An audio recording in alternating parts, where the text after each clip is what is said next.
خالق ارض و سما کا پھر ہوا احسان ہے، مالک کون و مکان نے دے دیا رمضان ہے۔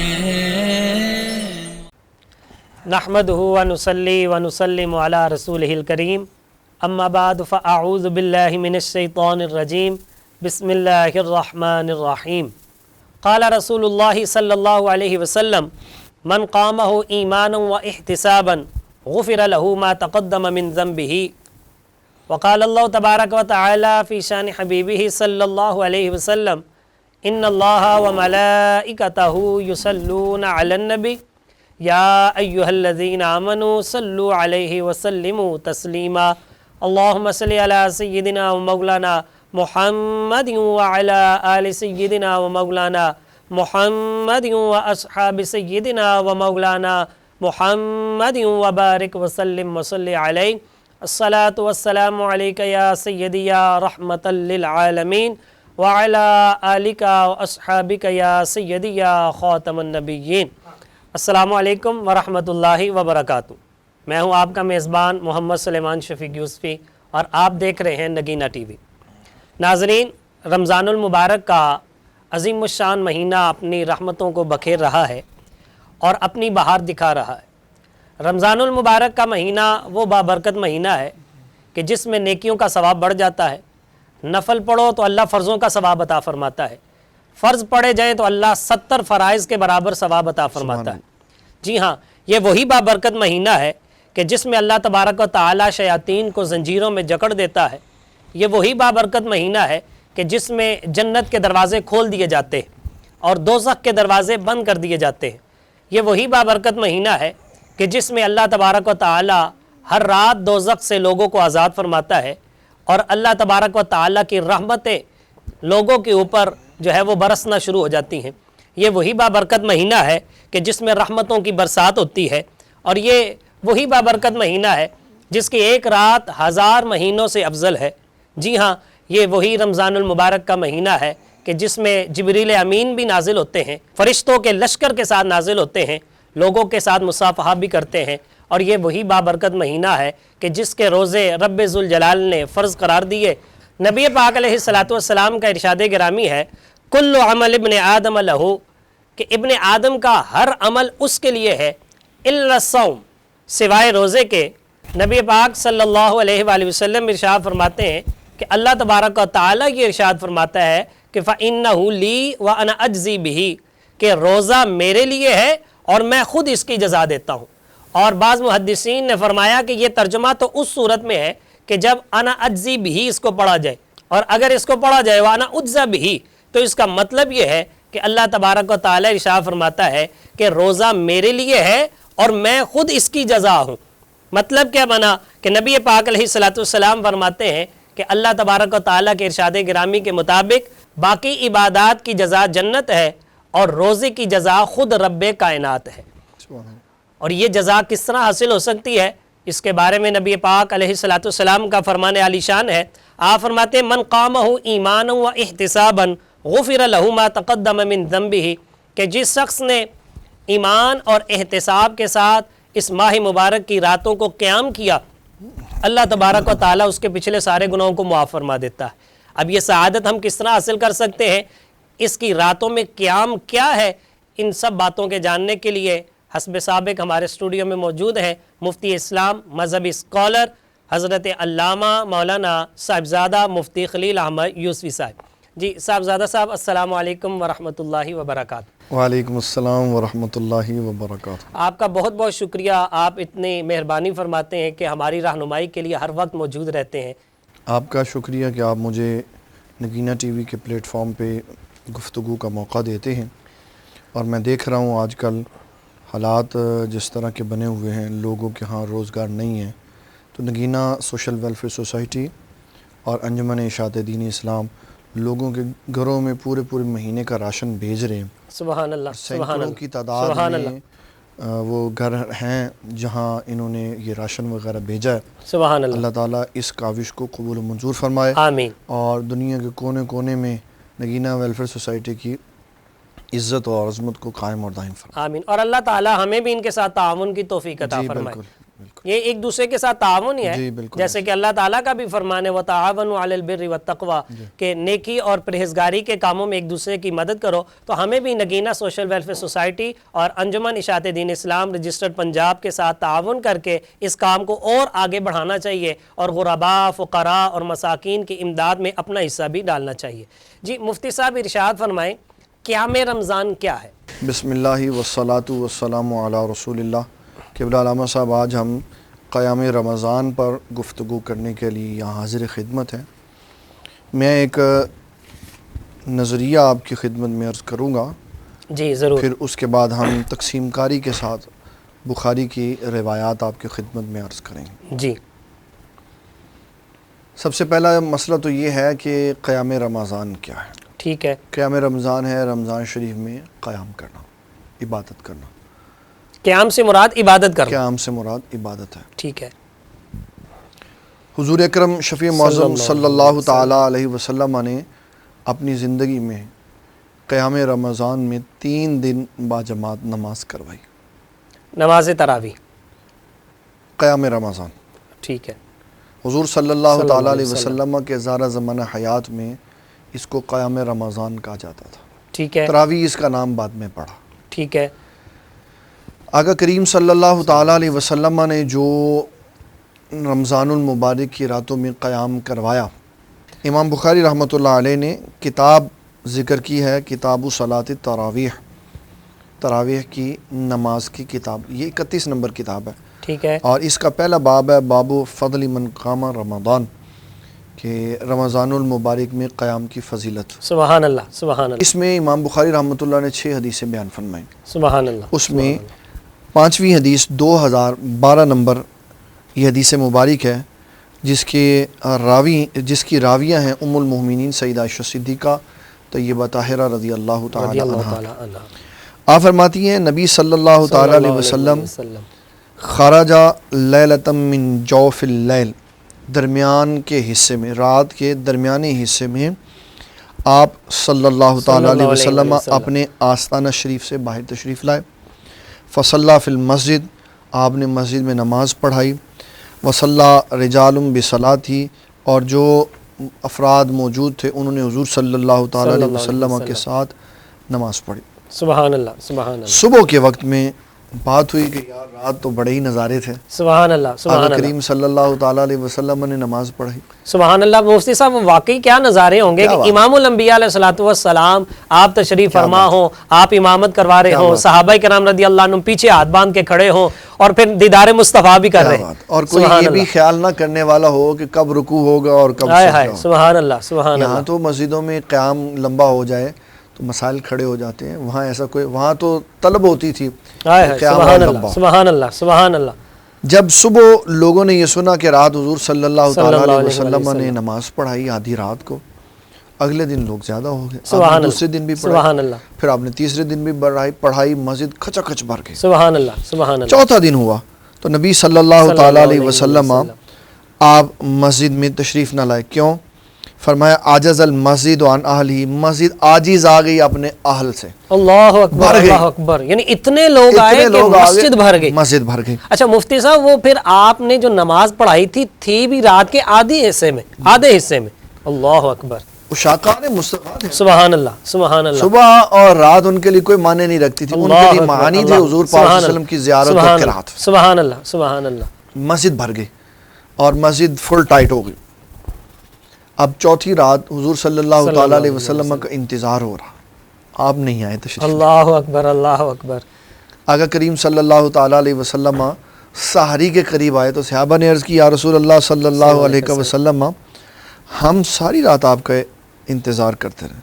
آپ نے فرمایا میں بھی تمہارا انتظار کرنا دیکھتا رہا. اللہ اکبر. میں اس لیے نہیں باہر آیا، مجھے یہ خوف تھا اگر میں نے آج نماز جماعت سے پڑھا دی تو کہیں یہ نماز تم پہ فرض نہ ہو جائے اللہ اکبر، اللہ اور تم اکبر، دقت میں مبتلا ہو جائے۔ اللہ اکبر، اللہ اکبر۔ آقا کریم صلی اللہ تعالیٰ علیہ وسلم نے قیام رمضان میں صرف 3 دن جماعت کے ساتھ نماز پڑھائی، ٹھیک ہے، اس کے بعد دور صدیقی میں بھی جماعت نہیں ہوئی، دور فاروقی میں ابتدائی حصے میں جماعت نہیں ہوئی۔ ایک دن آپ نے لوگوں کو بکھرا ہوا دیکھا تو حضرت سیدنا عمر بن خطاب رضی اللہ تعالیٰ عنہ نے ان کو حضرت ابی بن کعب، ایک روایت میں یہ آتا ہے، ایک میں آتا ہے عبد الرحمن بن عبد القاری، ان کی اقتداء میں امامت کے پیچھے کھڑا کر دیا لوگوں کو۔ ٹھیک ہے۔ اچھا مفتی صاحب، یہ ارشاد فرمائیں کہ جب نبی پاک علیہ الصلوۃ والسلام نے 3 دن پڑھائی تو اس کو قیام اللیل کہا جاتا تھا۔ جب صدیق اکبر رضی اللہ تعالیٰ عنہ آئے تو تب بھی جو ہے وہ جماعت نہیں ہوئی۔ سیدنا فاروق اعظم رضی اللہ تعالیٰ عنہ کے ابتدائی دور میں نہیں ہوئی، پھر انہوں نے ایک امام کے پیچھے جو ہے وہ سب کو اکٹھا فرما دیا۔ لیکن اس قیام کو تراویح کا نام کب اور کیوں دیا گیا؟ میں ایک بات پہلے عرض کرنا چاہوں گا کہ رسول اللہ صلی اللہ تعالیٰ علیہ وسلم نے جماعت نہیں کروائی، جی، ابو بکر صدیق نے نہیں کروائی، عمر بن خطاب نے کروائی۔ اچھا، نبی پاک علیہ الصلوۃ والسلام نے جب آپ نے 3 دن قیام اللیل فرمایا تو وہ جماعت نہیں تھی؟ جب آپ نے قیام اللیل فرمایا تو 3 دن صرف جماعت کروائی، 3 دن جماعت ہوئی، ٹھیک 3 ہے، دن جماعت ہوئی۔ ابو ٹھیک بکر ہے، صدیق رضی اللہ تعالیٰ عنہ کے دور میں جماعت نہیں ہوئی، ٹھیک ہے، عمر بن خطاب رضی اللہ تعالیٰ عنہ کے دور میں ابتدائی طور پر بھی جماعت نہیں ہوئی۔ پھر آپ نے امت کے افراد کو مختلف شکلوں میں علیحدہ علیحدہ بکھرے ہوئے دیکھا تو آپ نے عبد الرحمن بن عبد القاری یا ابی بن کعب رضی اللہ تعالیٰ عنہ کی امامت میں کھڑا کر دیا۔ ٹھیک ہے، اور جب آپ نے اگلے دن دیکھا کہ لوگ صف کے ساتھ ایک امام کے پیچھے نماز پڑھ رہے ہیں تو آپ نے فرمایا نعم البدعۃ ھذہ، سبحان اللہ، سبحان یہ اللہ۔ سیدنا فاروق اعظم رضی اللہ تعالیٰ عنہ نے فرمایا نعم البدعۃ ھذہ، یعنی یہ نیا کام اچھی بدعت ہے۔ تو اس کا مطلب ہے بدعت جو ہے نیا کام اچھا بھی ہو سکتا ہے، اور جو ہمارے معاشرے میں بدعت، شرک، حرام، یہ جو رٹ لگائی جاتی ہے، تھوڑا سا اس کے اوپر بھی روشنی ڈالیے۔ جو کہا جاتا ہے نا کل بدعت ضلالۃ، جی جی، ہر بدعت گمراہی ہے، جی میں اسی کی طرف آ رہا ہر تھا۔ گمراہی جہنم میں لے کے جانے والی۔ جی، یہ وہ لوگ ہیں جنہوں نے بخاری پڑھی نہیں، یہ میرے سامنے بخاری پڑھی ہوئی یہ ہے، ماشاءاللہ یہ آپ کا خاصہ ہے کہ آپ کی کوشش ہوتی ہے کہ بخاری شریف سے ہی حوالہ دیا جائے۔ کیونکہ ہم ایسے زمانے کی طرف جا رہے ہیں جس میں لوگ بخاری ہی کو صرف مانتے ہیں یا مسلم کو مانتے ہیں، حالانکہ یہ دونوں نامکمل کتابیں۔ حالانکہ بخاری کا حوالہ مانگنا بھی تو بدعت ہے، بخاری کا حوالہ مانگنا بھی بدعت ہے، اور امام بخاری رحمۃ اللہ علیہ نے خود یہ کہا ہے کہ مجھے جتنی احادیث آتی تھی ان میں سے میں نے یہ لکھی۔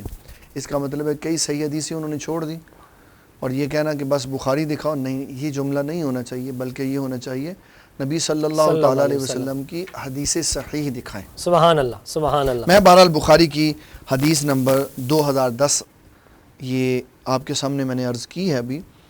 عمر بن خطاب رضی اللہ تعالیٰ عنہ نے کہا نعم البدعۃ ھذہ، سبحان اللہ، یہ بڑی اچھی بدعت ہے۔ سبحان اس اللہ، سے پتہ چلا کہ بدعت 2 قسموں کے اوپر موقوف ہوگی، ایک بدعت حسنہ، ایک بدعت سیئہ۔ جو کہتے ہیں کل بدعت ضلالۃ، وہ بتائیں عمر بن خطاب کے بارے میں کیا کہیں گے؟ اللہ اکبر، اللہ اکبر۔ فاروق اعظم پر کیا حکم لگائیں گے؟ عمر بن خطاب کے بارے میں کیا کہیں گے؟ وہ عمر بن خطاب کے بارے میں کہہ سکتے ہیں کل بدعت ضلالۃ؟ اللہ اکبر۔ آپ فرماتے ہیں نعم البدعۃ۔ اس کے لیے بنیادی طور پر ہمیں یہ بدعت کا مسئلہ سمجھنا پڑے گا۔ ٹھیک ہے، بدعت بادعون سے بنا، اور قرآن مجید میں اس کے صفت مشبہ کا صیغہ استعمال ہوا ہے بدیع، ٹھیک ہے، بدیع السماوات والارض۔ سبحان اللہ، اس کا مطلب یہ ہے کہ اللہ تعالیٰ بدیع ہے، بغیر نمونے کے زمین و آسمان بنانے والا ہے۔ سبحان اللہ۔ تو بدعت اس کو کہتے ہیں جو بغیر نمونے کے شے ہوتی ہے۔ یہ اس کا لغوی معنی ہے، اور اصطلاحی معنی یہ ہوتا ہے کہ بدعت اس عمل کو کہتے ہیں جس کا تعلق یا جس کے نسبت رسول اللہ صلی اللہ تعالیٰ علیہ وسلم کے زمانے یا صحابہ کرام کے ساتھ نہ ہو، ظاہری زمانہ حیات ظاہری زمانہ حیات کے ساتھ نہ ہو، اس کو کہتے ہیں بدعت۔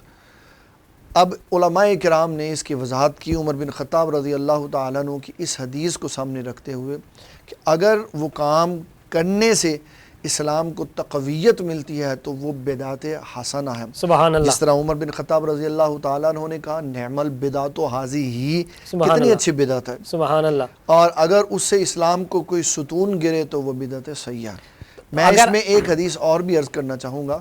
نبی صلی اللہ تعالیٰ علیہ وسلم نے ارشاد فرمایا، یہ قیامت تک کے لوگوں کے لیے حضور صلی اللہ تعالیٰ علیہ وسلم نے حکم ارشاد فرمایا، من سن فی الاسلام سنتاً حسنتاً فلہ اجرہا، سبحان کہ اللہ. جو اسلام میں نیا طریقہ رائج کر دے، اچھا ہو، سبحان اللہ.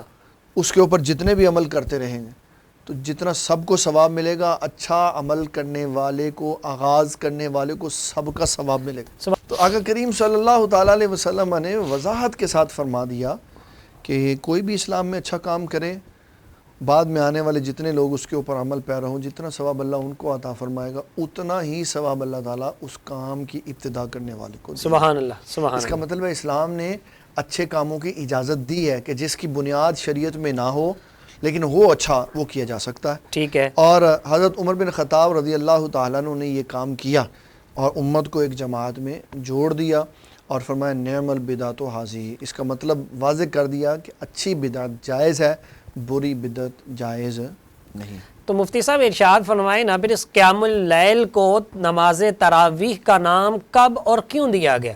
ہاں، اب اس بات کی طرف آتے ہیں کہ اس کو صحابہ اکرام رضوان اللہ تعالیٰ علیہ مجمعین کچھ مکہ میں رہتے تھے، ٹھیک ہے. کچھ مدینہ شریف میں رہتے تھے، ٹھیک ہے. اور دونوں کا دستور علیحدہ علیحدہ ہوتا تھا.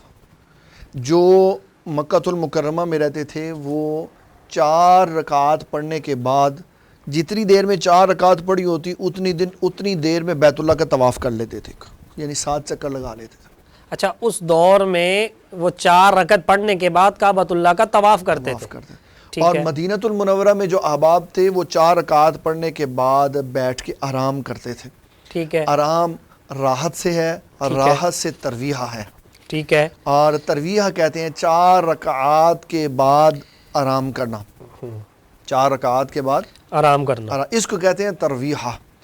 اور 4 رکعات کے بعد ترویحہ ہوا، 8 رکعات کے بعد ترویحتان ہوا، 12 رکعات کے بعد تراویح کا لفظ بولا گیا. ایسی نماز جو راحت کے ساتھ پڑھی جاتی، ایسی نماز جو راحت کے ساتھ راحت کے ساتھ پڑھی جاتی. یہ تراویح کا لفظ بھی بدعت ہے، تراویح کا لفظ، کیونکہ یہ لفظ رسول اللہ صلی اللہ تعالیٰ علیہ وسلم کے زارہ زمانہ حیات میں نہیں تھا. ٹھیک ہے. اور اس بدعت کو امام بخاری نے بخاری شریف میں لکھا ہوا. اللہ اکبر. یہ بخاری شریف ہے، ٹھیک ہے. یہ اوپر لکھا ہوا ہے باب و صلاۃ التراویح، تراویح کی نماز کی کتاب، کتاب و صلاۃ التراویح، تراویح کی نماز کی کتاب. یہ لفظ رسول اللہ کے زمانے میں نہیں تھا. آقا کریم صلی اللہ تعالیٰ علیہ وسلم کے زمانے میں لفظ تھا قیام رمضان، قیام رمضان. اور حدیث یہ بتا رہی ہے کہ من قامہ ایماناً و احتساباً، جس نے قیام کیا اور احتساب کیا. تو لفظوں کا آ جانا جدت کے ساتھ یا لفظوں کی تبدیلی کا آ جانا یا واقعات اور حالات کا یا کچھ کاموں کا تبدیل ہو جانا، اگر اس سے سنت فوت نہیں ہوتی تو یہ جائز ہے. یہ بدعت حسنہ ہے اور اسلام نے بدعت حسنہ کی گنجائش دی ہوئی ہے. بدعت حسنہ کا سلسلہ اسلام میں موجود ہے. تو یہ تراویح کا لفظ سب سے پہلے امام بخاری نے ایجاد کیا یا کب سے شروع ہے؟ امام بخاری رحمۃ اللہ علیہ نے اس میں ایک، اور یہ پہلے ذہن میں رکھیے گا کہ امام بخاری سب سے پہلے محدث نہیں ہے. ٹھیک ہے. امام بخاری نبی صلی اللہ تعالیٰ علیہ وسلم کے 2.25 صدیوں کے بعد آئے. ٹھیک ہے. 250 سال کے بعد. سب سے پہلی حدیث کی جو کتاب لکھی گئی وہ موطا امام محمد لکھی گئی. اس سے پہلے صحیفے تیار ہوئے، اس سے پہلے پمفلٹ تیار ہوئے، اس سے پہلے چھوٹے چھوٹے کتابچے تیار ہوئے، اس سے پہلے مسانید تیار ہوئی. سب سے پہلی مسند جو تیار ہوئی وہ مسند عبداللہ بن عمر بن عاص رضی اللہ تعالیٰ عنہ کی. بخاری نے لکھا رسول اللہ صلی اللہ تعالیٰ علیہ وسلم نے عبداللہ بن عمر بن عاص رضی اللہ تعالیٰ عنہ کو دیکھا کہ وہ احادیث لکھتے ہیں، پھر دیکھا نہیں لکھتے تو پوچھا آپ کیوں نہیں لکھتے؟ کہا جی کبائر قریش نے مجھے یہ کہا ہے کہ آپ کبھی غصے میں بھی ہوتے ہیں تو میں نہ لکھا کر.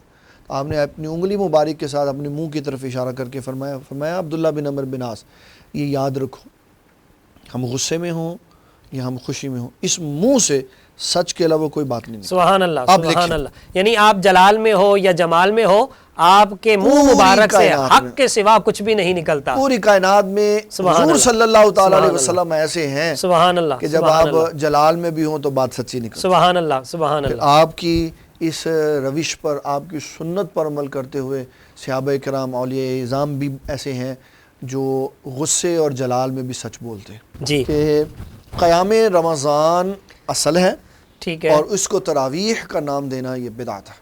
ٹھیک ہے، اور یہ حضرت امام بخاری رحمۃ اللہ علیہ نے اپنی کتاب میں صلاۃ التراویح لکھا ہے، تراویح کی نماز۔ ٹھیک ہے، اب اس میں انہوں نے جو حدیث لکھی ہے وہ بڑی قابل غور ہے، اور لوگ ڈنڈی مارتے ہیں، خیانت کرتے ہیں، خیانت کرتے ہیں، اتنے بڑے خائن ہیں۔ اللہ اکبر، یہ وہ لوگ ہیں جو کہتے ہیں کہ تراویح کتنی پڑھنی چاہیے۔ میں اس کی طرف آؤں گا بالترتیب۔ ابھی ہم بات کرتے ہیں تراویح کی نماز کے کچھ مسائل کے اوپر۔ اچھا صاحبزادہ صاحب ارشاد فرمائیں، نماز تراویح کے اندر جو قرآن مجید شروع کیا جاتا ہے، الحمد کے الف سے لے کر والناس کی سین تک پڑھا جاتا ہے، یہ کب سے شروع ہوا، اور نماز تراویح میں ایک قرآن مجید کا ختم کرنا شرعی نقطہ نظر سے کیا ہے؟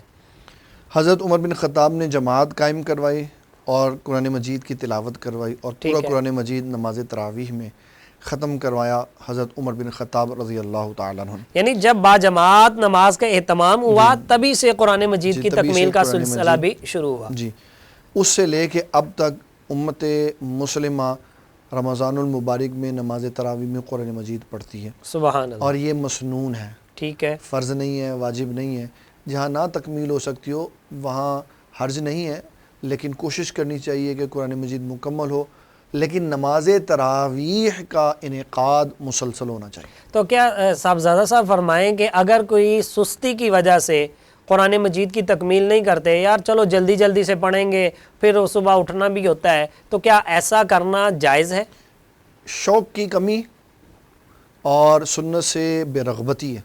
ٹھیک ہے، میں نے ایسے بھی علماء کا ذکر سنا ہے جس میں ہماری اسلام کی بڑی عظیم ہستی امام الائمہ کاشف الغمہ سراج الامہ نعمان بن ثابت رضی اللہ تعالیٰ عنہ، المعروف امام اعظم ابو حنیفہ رحمۃ ابو اللہ تعالی حنیفہ رضی اللہ تعالیٰ، آپ قیام رمضان میں ہر رات میں قرآن شریف پورا ہی پڑھ دیتے تھے۔ سبحان اللہ، سبحان آپ اللہ، فرماتے ہیں میں رمضان شریف میں 63 قرآن شریف پڑھتا تھا، اللہ اکبر، اللہ ایک اکبر، تراویح میں پڑھتا تھا، یعنی پورے رمضان کی تراویحوں میں ایک قرآن شریف روز رات کو پڑھتا تھا، ایک روز صبح پڑھتا تھا، سبحان اللہ، تو 30 دن اور 30 راتیں 60 ہو جاتی، اور ایک قرآن شریف رمضان المبارک میں پڑھا جائے تو 61 قرآن شریف پڑھتے تھے آپ۔ امام الائمہ کاشف الغمہ سراج الامہ آپ فرماتے ہیں کہ میں رمضان المبارک میں 61 قرآن شریف پڑھتا تھا، ایک نماز تراویح میں 60 قرآن شریف، اس کے علاوہ 30 دنوں میں اور 30 راتوں میں، سبحان ہر رات میں ایک اور ہر دن میں قرآن شریف۔ سبحان اللہ، سبحان اللہ، اسی طرح ہمارے اسلاف نے سارا دن میں اور ساری راتوں میں قرآن شریف پڑھا ہے تاکہ قرآن شریف سے اپنی محبت کا ثبوت پیش کیا جا سکے۔ ٹھیک ہے جی، مفتی صاحب ارشاد فرمائیں کہ نماز تراویح کی پھر شرعی حیثیت کیا ہے، اس کو کس تناظر میں دیکھتے؟ ہمارے ملک پاکستان میں کچھ افراد ہیں جو مسالک سے وابستہ ہیں اور کچھ افراد ہیں جو مسالک سے وابستہ نہیں ہیں، تو یہ کل 6 قسمیں بنتی ہیں۔ جی، ایک فقہ حنفی، ایک فقہ شافعی، فقہ مالکی، فقہ حنبلی، ایک فقہ جعفری اور ایک غیر مقلد۔ ٹھیک ہے، یہ 6 جنس کے افراد ہیں جو فقہوں سے وابستہ ہیں۔ ان میں سے 4 فقہ والے شوافع، حنابلہ، مالکیہ اور احناف یہ نماز تراویح پڑھتے ہیں اور اس کا باقاعدہ مقام اور مرتبہ متعین کرتے ہیں۔ ٹھیک ہے، جو فقہ جعفریہ والے ہیں وہ کیونکہ عشاء پڑھتے ہی نہیں، ان کی مغرب کے ساتھ ہی عشاء ہو جاتی ہے، وہ مغربین کر دیتے ہیں، ٹھیک ہے، عشاء کی نماز پڑھتے نہیں، وہ اس کو سرے سے نفل کہہ کر ختم کر دیتے، کہتے ہیں یہ عبادت ہی کوئی نہیں ہے۔ اور ہمارے اس دور کا فتنہ عظیم دجال عظیم غامدی، وہ بھی اس کو سرے سے نماز نہیں مانتا۔ استغفر اللہ، استغفر، اور جو غیر مقلد ہیں وہ کہتے ہیں یہ نفل نماز ہے، پڑھنی ہے تو پڑھ لو، نہیں تو کوئی بات نہیں۔ ٹھیک ہے، تو پھر پھر اس کی جو 4 باقی فقہ ہیں وہ چاروں اس کو سنت مؤکدہ مانتے ہیں، اس لیے کہ صحابہ نے اس کے اوپر تواتر کے ساتھ عمل کیا، نبی صلی اللہ تعالیٰ علیہ وسلم نے 3 دن جماعت کے ساتھ اس کو پڑھایا، لیکن فرض نہ ہو جائے اس لیے آپ نے مسلسل جماعت نہیں کروائی. یہ سنت موقدہ ہے جس کو ادا کرنا لازم ہے، لیکن اگر بیماری، علالت، تکلیف، مصیبت اور مصروفیات اور مسافرت کی وجہ سے یہ قضا ہو جائے تو پھر اس کی ادا نہیں ہے، پھر اس کو قضا نہیں کیا جائے. نہیں، اگر رہ جائے تو پھر اس کی قضا نہیں. اگر شرعی مصروفیات، علالت، مسافرت کی وجہ سے یہ نماز رہ جائے کسی دن تو پھر اس کی قضا نہیں ہے. قضا نہ ہونے کا مطلب ہے یہ واجب اور فرض نہیں ہے، ٹھیک اور ہے. سنت موقدہ ہے، اور سنت موقدہ پڑھنا لازم ہوتا ہے. اور یہ بھی یاد رکھیے گا کہ آج کے دور کا ایک بہت بڑا فتنہ ہے جو سنتوں اور نوافل سے انسان کو دور کر رہا. اللہ اکبر. مرزئی فتنہ ہے جو یہ کہتے ہیں کہ فرض پڑھ لو کافی ہے، جبکہ رسول اللہ صلی اللہ تعالیٰ علیہ وسلم نے فرمایا اگر تمہارے سر پر دشمن کے گھوڑے بھی کھڑے ہوں تو تمہیں اجازت نہیں ہے کہ تم فجر کی سنتیں چھوڑ دو. اللہ اکبر. اللہ. مفتی صاحب اس کی ذرا تھوڑی تفصیل فرمائیں، کیونکہ یہ فتنہ بہت عام ہو چکا ہے. لوگ کہتے ہیں بس فرائض پڑھو اور نکلو، فرائض پڑھو اور نکلو، بس فرائض کو ہی جانتے ہیں. اس لیے کہ لوگوں کو یہ سمجھایا جا رہا ہے کہ نماز میں اصل صرف فرض ہے، باقی مولویوں کی بنائی ہوئی چیزیں. اچھا. ہاں جی، یہ لوگوں کو بتایا جا رہا ہے کہ باقی نماز، واجبات اور یہ سنتیں یہ مولویوں نے بنائی ہیں. اس کا حدیث سے تعلق نہیں، جبکہ رسول اللہ صلی اللہ تعالیٰ علیہ وسلم کے بارے میں امام بخاری نے بخاری شریف میں لکھا ہے جی. عبداللہ ابن مسعود رضی اللہ تعالیٰ عنہ فرماتے ہیں کہ نبی صلی اللہ تعالیٰ علیہ وسلم نوافل اتنی پابندی سے پڑھتے تھے کہ آپ سفر پر بھی ہوتے تو نفل نہیں چھوڑتے تھے. اللہ اکبر. فرماتے ہیں ایک دن ہم غزوہ سے واپسی آ رہے تھے اور سفر رات کا تھا، تو آقا کریم صلی اللہ تعالیٰ علیہ وسلم نے اپنی اونٹنی پر نوافل تہجد کے پڑھنے شروع کر دی. سبحان اللہ، سبحان اللہ. سواری کے اوپر نفل پڑھ لی اللہ کہ نفل نہیں رہنے چاہیے. اس کی وجہ کیا ہے؟ اس کی وجہ میں دو چیزیں ہیں. ایک امام بخاری کی میں روایت عرض کرتا ہوں. جی. امام بخاری رحمۃ اللہ علیہ فرماتے ہیں وما یتقرب الی عبدی بالنوافل، اللہ کا قرب نفلوں کے بغیر مل ہی نہیں سکتا. سبحان اللہ، سبحان اللہ. اب جو کہتا ہے نہیں بس فرض پڑھ لو، نفل پڑھنے کی ضرورت نہیں ہے، اس کا مطلب ہے وہ دنیا کے اس تعلق کو جس کے ذریعے سے اس نے اللہ سے جڑنا تھا اس کو توڑ دیا. اللہ اب اللہ سے کیسے جڑے گا؟ اللہ. ویسے کہہ رہے ہو قرآن پڑھو اللہ سے تعلق جڑے گا، تو نفل بھی تو اللہ سے تعلق جوڑنے والے ہیں. رسول اللہ صلی اللہ علیہ وسلم نے فرمایا وما یتقرب الی عبدی بالنوافل، کہ اللہ کا قرب اس وقت تک نہیں ملتا جب تک نوافلوں کی کثرت نہیں ہوتی. سبحان اللہ. پھر جب نوافلوں کی کثرت ہو جاتی ہے پھر تعلق کیسے جوڑتا ہے؟ فرمایا فَإِذَا سَمَعُ الَّذِي يَسْمَعُ بِهِ وَبَصَرُهُ الَّذِي يُبْصِرُ بِهِ وَيَدَهُ الَّتِي يَبْطِشُ بِهَا وَرِجْلَهُ الَّتِي يَمْشِي بِهَا. فرمایا آنکھ، کان، ہاتھ، پیر، اللہ فرماتا ہے میں اس بندے کے بن جاتا ہوں جس سے وہ دیکھتا ہے، سنتا ہے، پکڑتا ہے اور چلتا ہے. وَعَلَيْنَ سَالَنِي لَأُوتِيَنَّهُ، دنیا میں رہ کے اللہ جنتی وصف دے دیتا ہے. فرمایا تو سوال کرتا جا میں دیتا جاؤں. سبحان اللہ، سبحان اللہ. اور دوسری روایت اس میں بڑی ضروری ہے جو ہمارے لوگوں کو پتہ ہونی چاہیے. مثلا کسی بندے نے فرض پڑھے، وضو میں کمی رہ گئی تھی، کوئی واجب ترک ہو گیا، قیامت والے دن نماز نہ منظور ہو گئی. ٹھیک ہے، ریجیکٹ ہو گئی نماز، پڑھی تھی لیکن ریجیکٹ ہو گئی. اب فرشتے اس کو پکڑ کے، رسول اللہ صلی اللہ تعالیٰ علیہ وسلم فرماتے ہیں ایک بندے کو فرشتے پکڑ کے لے کے جا رہے ہوں گے جہنم کی طرف. اللہ تعالیٰ جل مجید الکریم سے وہ عرض کرے گا یا اللہ مجھے بچا. اللہ فرمائے گا کیا ہوا؟ وہ کہیں گے، فرشتے کہیں گے یا اللہ فرض کم ہو گئے اس لیے سزا دینے کے لیے لے کے جاتے. اللہ فرمائے گا ٹھہرو، اس کے اعمال نامے کو دیکھو، اگر سنتیں اور نوافل ہیں تو اس کی سنتوں اور نوافل کو فرض بنا دو اور فرض پورے کر کے اس کو جنت میں بھیج دو. تو جب قوم کو لگا ہی اسی طرف دیا کہ بس فرض پڑھ لو، سنتیں اور نوافل کی ضرورت نہیں ہے، تو وہاں کمی ہو جائے گی تو کہاں سے لائیں گے؟ اللہ کسی نے ایک نیکی نہیں دینی. اللہ تو قوم کو گمراہ نہیں کرنا چاہیے، ٹھیک ہے، قوم کو سیدھے راستے پہ لگانا چاہیے. ان سے یہ کہنا چاہیے فرائض، واجبات، سنتیں، نوافل یہ سب نماز کے اندر موجود ہیں. جن احادیث سے فرائض کا پتہ چلتا ہے انہی احادیث سے واجبات، سنت اور نوافل کا پتہ چلتا ہے. سبحان اللہ. اچھا مفتی صاحب، یہاں میں اس بات کی وضاحت چاہوں گا کہ یہ نوافل اس صورت میں آخرت میں نجات کا ذریعہ ہوں گے جب فرائض پڑھے پورے اور ریجیکٹ ہو گئے. لیکن اگر کسی نے فرائض پڑھے ہی نہیں لیکن نفل ہی پڑھتا رہا تو کیا نوافل ان فرائض کی جگہ بھی جائیں گے؟ بالکل نہیں لیں گے. جان بوجھ کر جو نماز چھوڑ دی ان کا بدلہ کوئی نماز نہیں لے سکتی. ٹھیک ہے. اور اس میں یہ بھی ذہن میں رکھنا چاہیے اگر کسی کے فرائض دنیا میں رہ گئے ہیں نا، وہ نوافل پڑھے گا تو اپنے آپ کو دھوکہ دے گا. اس کو چاہیے کہ اپنے اس وقت میں وہ فرائض کی ادائیگی کرے، ان کو قضا کرے تاکہ اس کے فرائض کا کھاتہ مکمل ہو سکے. ٹھیک ہے جی، بہت شکریہ جی مفتی صاحب. یہاں پہ یہ بھی ارشاد فرماتے چلے جائیں تو پھر نماز تراویح کی رکعات کتنی ہے؟ کوئی 8 پڑھتا ہے، کوئی 20 پڑھتا ہے، اس کی ذرا وضاحت فرمائیں. کیونکہ ہمارے ہاں گھروں میں خواتین کے بارے میں بھی دیکھا گیا ہے، وہ اکثر جو ہے وہ کہتی ہیں ہم نے گھر میں پڑھنی ہوتی ہے 8 ہی پڑھ لیتے ہیں. کوئی کہتا ہے نہ پڑھنے سے بہتر ہے 8 ہی پڑھ لو. یہ 8، 12 اور 20 کا یہ کیا معاملہ ہے؟ جو استقبال رمضان کی حدیث ہے نا، وہ ہمیں یہ بتا رہی ہے قد اضلکم شہر عظیم شہر مبارک شہر فی لیلۃ خیر من الف شہر جعل اللہ صیامہ فریضہ و قیام لیلہ تطوعا. ٹھیک ہے، کہ اس کی راتوں کا قیام زائد عبادت ہے. ٹھیک ہے، زائد کا معنی یہ ہے کہ جو رمضان میں ہوتی ہے غیر رمضان میں نہیں ہوتی. ٹھیک ہے، جو کہتا ہے کہ تراویح 8 رکعات ہے اور وہ دیتا ہے بخاری کی دلیل. میرے پاس بخاری موجود ہے، میں وہ حدیث پڑھ کے سناؤں گا ٹھیک ہے، تاکہ لوگوں کو پتہ چلے کہ خیانت کہاں کی جا رہی. ٹھیک ہے، 31 نمبر باب ہے، 31 نمبر کتاب ہے، کتاب و صلاۃ التراویح. باب 1 ہے، باب و فضل من قام رمضان، اور اس کی حدیث نمبر ہے 6، جس کا ترتیب کے اعتبار سے نمبر ہے 2013. ام المومنین سیدہ عائشہ صدیقہ رضی اللہ تعالی عنہا سے سوال کیا کیف کانت صلاۃ رسول اللہ صلی اللہ تعالی علیہ وسلم فی رمضان. ٹھیک ہے، آقا کریم صلی اللہ علیہ وسلم کی رمضان کی عبادت کیسی تھی؟ ٹھیک ہے، تو آپ نے فرمایا قالت ما کان یزید فی رمضان و فی غیرہا.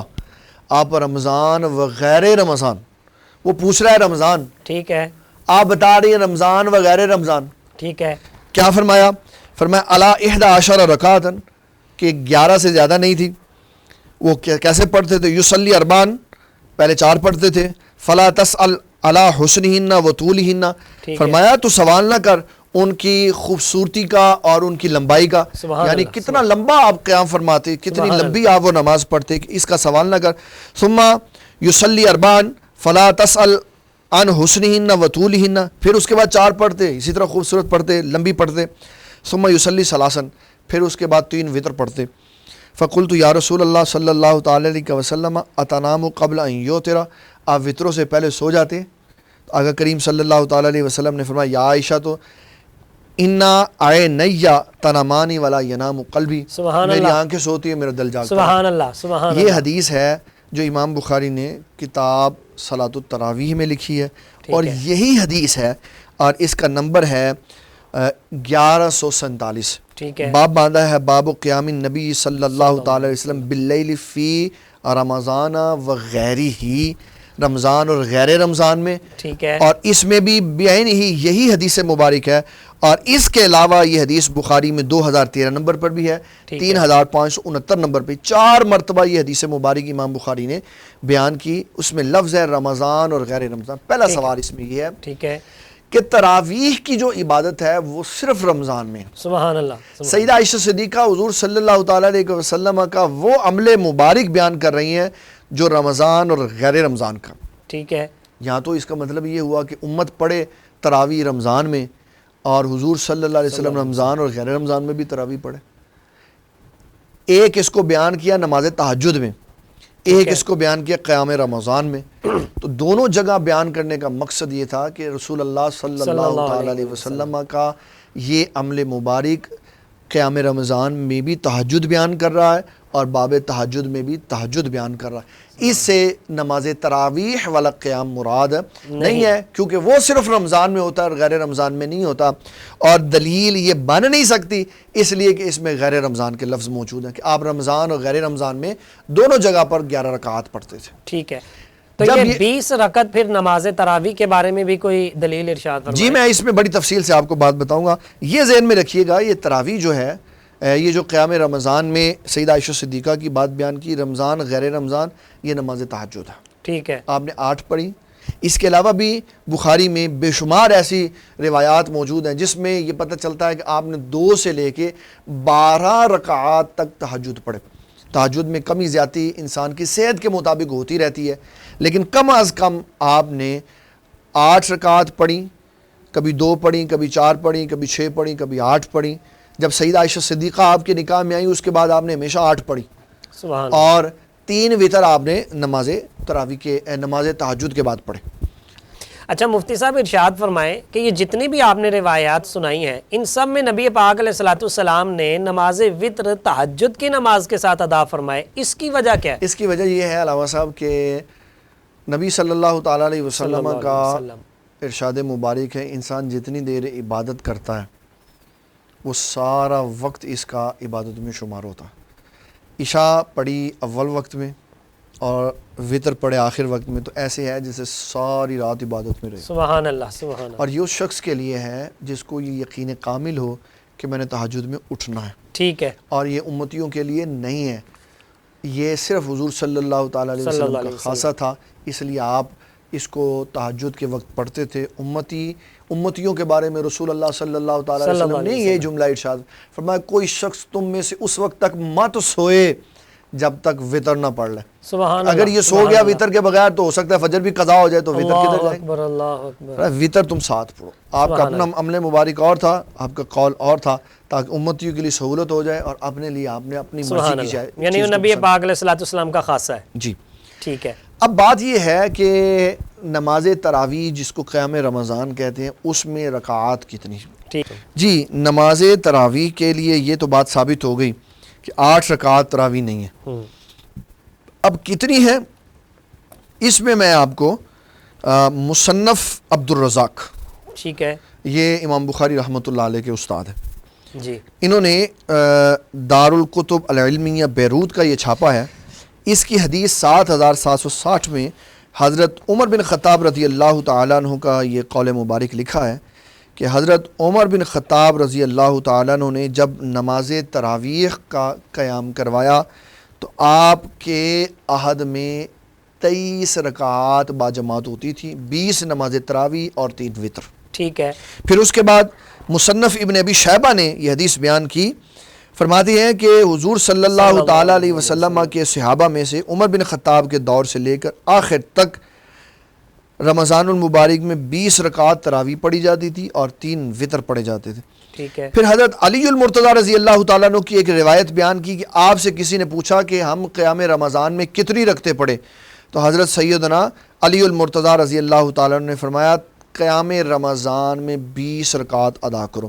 یہ حوالہ میں عرض کر دیتا ہوں، مصنف ابن ابی شیبہ ہے، ٹھیک ہے، اور حدیث ہے 7763، یہ مجلس علمی والوں کا چھاپا ہے، اور اگر کسی کے پاس دارالکتب علمیہ کا چھاپا ہو تو اس کی حدیث ہے 7681، ٹھیک ہے، یہ اس میں حضرت سیدنا علی المرتضیٰ کا ہے۔ حضرت علی، حضرت عمر بن خطاب، دیگر صحابہ اکرام، حضرت سعید بن عبید، اور اسی طرح جتنے بھی صحابہ اکرام رضوان اللہ تعالیٰ علیہ مجمعین ہیں، ابی بن کعب جو امام تراویح ہیں، ٹھیک ہے، وہ بھی یہی بتاتے ہیں کہ ہم نے حضرت عمر بن خطاب رضی اللہ تعالیٰ عنہ کے کہنے پر رمضان المبارک میں 20 رکعات نماز تراویح پڑھی، اور بعضوں نے یہ کہا کہ ہم نے 5 تراویح پڑھے۔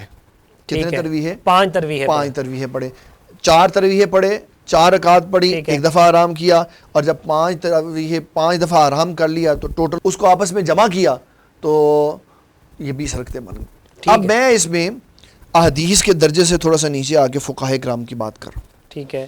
ہمارے ملک پاکستان میں جو فقہاء کرام فقہ جعفریہ کے ہیں، جو فقہ جعفریہ والے ہیں، وہ تو اس کو کیونکہ عبادت نہیں مانتے، ٹھیک ہے، وہ کہتے ہیں یہ ہے ہی نہیں، کیونکہ ان کے ہاں عشاء ہی نہیں ہے تو نماز تراویح بھی نہیں، وہ سائیڈ پہ ہو گئے۔ غیر مقلد حدیث کے بعد وہ کوئی بات نہیں مانتے، اور حدیث کی ان کو سمجھ ہی نہیں آتی، ٹھیک ہے، اس لیے وہ بھی سائیڈ پہ ہو گئے۔ باقی رہ گئے 4، حنفی، شافعی، مالکی اور حنبلی۔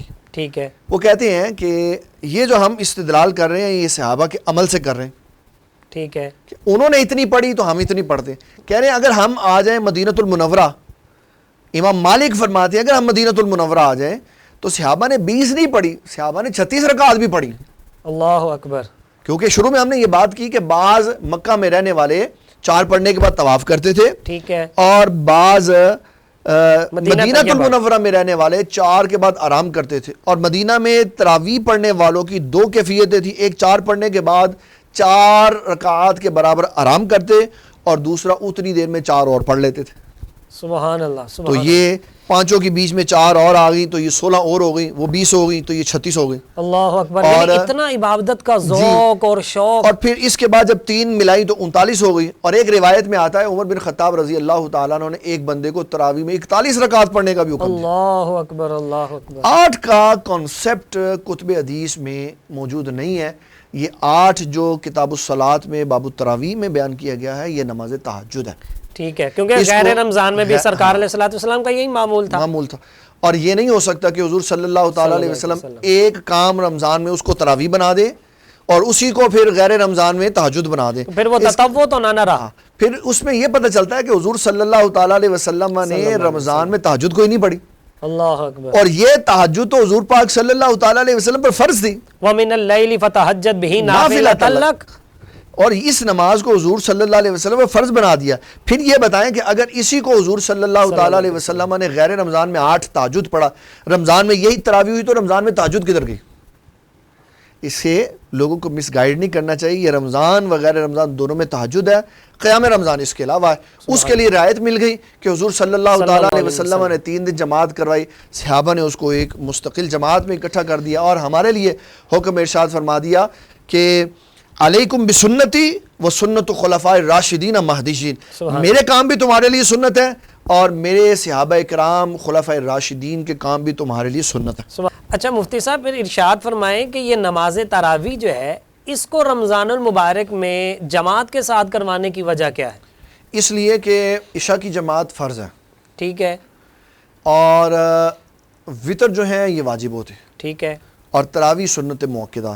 تو جب فرض اور سنت موقدہ کی جماعت ہو رہی ہے تو واجبات ان دونوں کے درمیان میں آتے ہیں جو سنتوں سے زیادہ حق رکھتے ہیں کہ ان کی جماعت ہو، ٹھیک ہے، اس لیے ان کو بھی جماعت کے ساتھ رمضان میں پڑھا جاتا ہے۔ اچھا مفتی صاحب، اگر کسی شخص نے نماز عشاء ادا کی، فرائض اس کے پڑھ لیے، سنن پڑھ لی، اور پھر اس نے وطر بھی پڑھ لیے، اب وہ چاہتا ہے کہ نماز تراویح بھی پڑھے، تو اب وطر تو وہ پہلے پڑھ چکا جو نماز تراویح کے بعد پڑھنے تھے، تو کیا آیا اب وہ نماز تراویح پڑھ سکتا ہے؟ وطر پہلے اگر کسی نے پڑھ لی ہے تو اس کے لیے بالاتفاق جائز ہے کہ وہ نماز تراویح باجماعت پڑھے، ٹھیک ہے، کیونکہ وطر پہلے ہوں بعد میں ہوں اس سے فرق نہیں پڑتا۔ ٹھیک ہے، ترتیب کو ملحوظ خاطر رکھنا چاہیے کہ پہلے تراویح پڑھے پھر وطر پڑھے، لیکن اگر کسی نے پہلے پڑھ لی اب وہ تراویح پڑھ سکتا ہے۔ اور دوسرا یہ بھی ذہن میں رکھنا چاہیے کہ وطر کی جو نماز ہے یہ تراویح کے ساتھ ہے، تراویح کے بعد میں۔ جی مفتی صاحب ارشاد فرمائیں کہ اگر کوئی شخص کسی وجہ سے باجماعت عشاء کی نماز نہیں پڑھ پایا تو اب اس نے نماز تراویح تو امام صاحب کے ساتھ پڑھ لی، اب جب وطر امام صاحب پڑھائیں گے کیا وہ جماعت کے ساتھ وطر پڑھے گا یا اپنے الگ سے پڑھے گا؟ علامہ صاحب، جو شخص جان بوجھ کر نماز چھوڑ دیتا ہے، فقہائے کرام نے اس کے لیے یہ سزا رکھی ہے تاکہ اس کو پتہ چلے کہ نماز کی اہمیت کتنی، ٹھیک ہے، وہ نماز جماعت سے پڑھے تو وطر بھی جماعت سے پڑھے۔ ویسے اگر کسی کی نماز رہ جاتی ہے تو فرض رہ گئے، فرض جماعت سے پڑھنے یہ افضل تھے، تراویح جماعت سے پڑھی یہ مفضول تھی تو وطر کیوں نہیں پڑھ رہا؟ جی، ایسے شخص کو اپنے ثواب کو ضائع نہیں کرنا چاہیے، بلکہ اگر اس کی جماعت کسی عذر کی وجہ سے رہ گئی ہے اور اس نے تراویح جماعت سے پڑھی ہے تو اس کو چاہیے کہ وہ وطر بھی جماعت سے پڑھے، ٹھیک ہے، تاکہ اس کا سارا ثواب اللہ کی بارگاہ میں قبول و منظور ہو سکے۔ بہت شکریہ مفتی صاحب کہ آپ نے بڑی ہماری رہنمائی کی۔ تو ناظرین، اس کے ساتھ ہی ہمارے پروگرام کا وقت ختم ہوتا ہے۔ یہ رمضان المبارک کا بڑا بابرکت اور باعظمت مہینہ چل رہا ہے، اللہ تبارک و تعالی ہمیں اس کی سعادتیں نصیب فرمائے اور اس کے تمام فیوز و برکات کو حاصل کرنے کی توفیق عطا فرمائے۔ انشاءاللہ ملاقات ہوگی کل۔ دیکھتے رہیے نگینہ ٹی وی اور اپنے میزبان اور ہمارے مہمان صاحبزادہ مفتی خلیل احمد یوسفی صاحب، میں آپ کا شکریہ بھی ادا کرتا ہوں۔ ہمیں اجازت دیجیے، اپنا خیال رکھیے گا۔ السلام علیکم ورحمۃ اللہ وبرکاتہ۔